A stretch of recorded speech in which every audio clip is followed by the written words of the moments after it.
Hi, I'm Andy Grogan-Kaler. I'm an associate professor at the University of Michigan School of Social Work.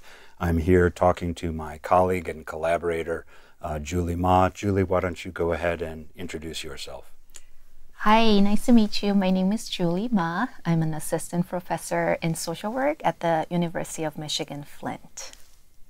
So thanks so much for taking the time to be part of our course and part of our session. I'm wondering if you could tell me in general what social issues you're concerned about. Yeah, I'd be happy to. My research in social work has been concerned around children's exposure to family violence. And in the family, I am very interested in looking at the effects of corporal punishment or physical punishment and how parental use of physical punishment affects kids. The other important concern in my research is around neighborhood issues and how exposure to neighborhood disadvantage affects children's development. I guess I would ask, how did you get into this? Why do you do this thing called social work research?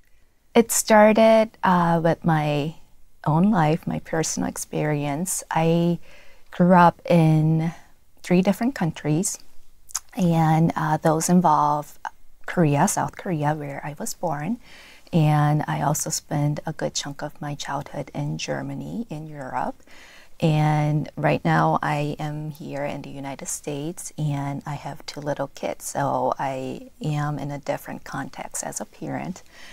And through my own life, I've experienced that where you are affects the way you frame your parenting and how that affects the parenting practices you use to discipline your children.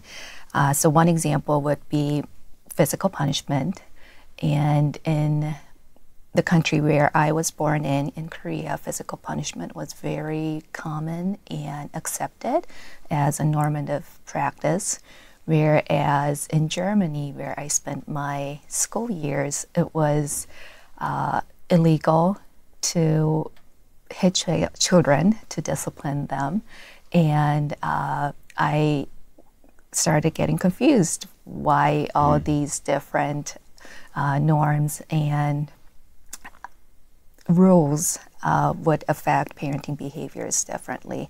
So that's where I started getting interested into how the context that you're in, the neighborhood, or in a bigger sense, the community, the country, the policy that you're in affects the way parents behave and how that in turn affects kids' behavior. I guess what would you hope to learn out of the research that you're currently doing? I've been looking into this research on family violence, particularly physical punishment by parents, and also on neighborhood effects and how the community that you're in and that your family is in affects individual behavior and perceptions. So in my research, I'm trying to understand whether kids who were exposed to family violence, who were experiencing parental spanking or parental physical punishment, have more behavior problems such as aggressive behavior or are likely to be maltreated than the other kids who were not spanked or hit by their parents. The other question that I'm trying to learn through my research is in your neighborhood, whether it's a supportive community that tries to help parents with young kids. We all need that parents need as much support as possible, especially when the kids are young, when they need a lot of work and attention from the parents. That parental support is key to healthy child development. But in my work in parent education classes that mostly involved parents in disadvantaged neighborhoods and communities, parents were sharing that they don't have that support from their neighbors who would watch their kids while they're playing on the playground or while they're riding on their bikes on the streets, or whether someone would just listen to their challenges as parents. So my research is looking into those neighborhood aspects and how the community, how the neighborhood can help parents and kids to be more stronger families and kids. What kind of evidence-based practices or maybe even policies would you hope to see coming out of this kind of research? Currently, in a more family-based level, I am working on a parent education program. The community that I am involved in directly at this time is the Flint community, where my institution is located in.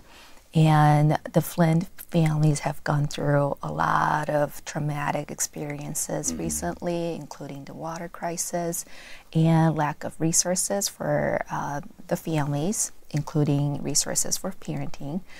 So the families have been sharing that they would like more resources on how to discipline their kids' behavior when they're not listening to directions. And what we just could do when there is a child who is running into the street to be able to protect him from the possible harms. So by communicating with these parents, I learned that some parent support in terms of parent education would be helpful. So I'm working on an intervention that would provide a parent education class to the parents in Flint who have a young child between the ages of 1 through 5. And we'll be meeting with these parents for a parent education class. We'll be discussing the harms of physical punishment, what research tells us, and also share positive disciplinary strategies. So how to actually do timeouts right, how to redirect children's behavior when they are engaged in something dangerous, and how to also to listen to the child and to provide developmentally appropriate suggestions for them. And we are also trying to build connections between these participants so that they can meet other parents in their communities, in their neighborhoods, who are also learning about the challenges, but also about the joys of parenting, so that they can establish these strong and positive connections with each other. So with the parent education program, I'm going to ask parents to provide some information about themselves as well as their children's behavior, and also the parenting strategies that they've been using before they take the class, and also after they take the class, so that I have data on the changes in time before they took the class and after they took the class. And I'm hoping that this will provide some data-driven evidence towards the effectiveness of a parent intervention that talks about positive discipline as well as supportive neighborhood relationships. Developing this evidence-based intervention, you've raised these themes, I guess, of parenting being a challenge, and also, what happens in early childhood, perhaps throughout childhood, being so important to our later life success. Is it fair to say then that you see these interventions resulting in reduced suffering, better functioning? Is it fair to say that? Yes, I believe so, and that's what research have been telling us so far. And that's also from what I've been learning from the parents that I meet directly. So parents and research have been sharing that as parents gain more skills in their toolbox, that will actually promote them and empower them to be a better listener, to be a better supporter of their child, and to be able to have those skills to help the child make more positive choices in their behavior is going to help them in the long run, rather than resorting to skills such as spanking that most parents see as a quick fix and a skill that they can just pull out of their back pocket, but would result in long-term detrimental outcomes. Well, thank you so much for taking the time to talk with us, to share your research and knowledge and intervention development with us. And thank you also for taking the time to listen to this interview. Thank you, Julie. Thank you.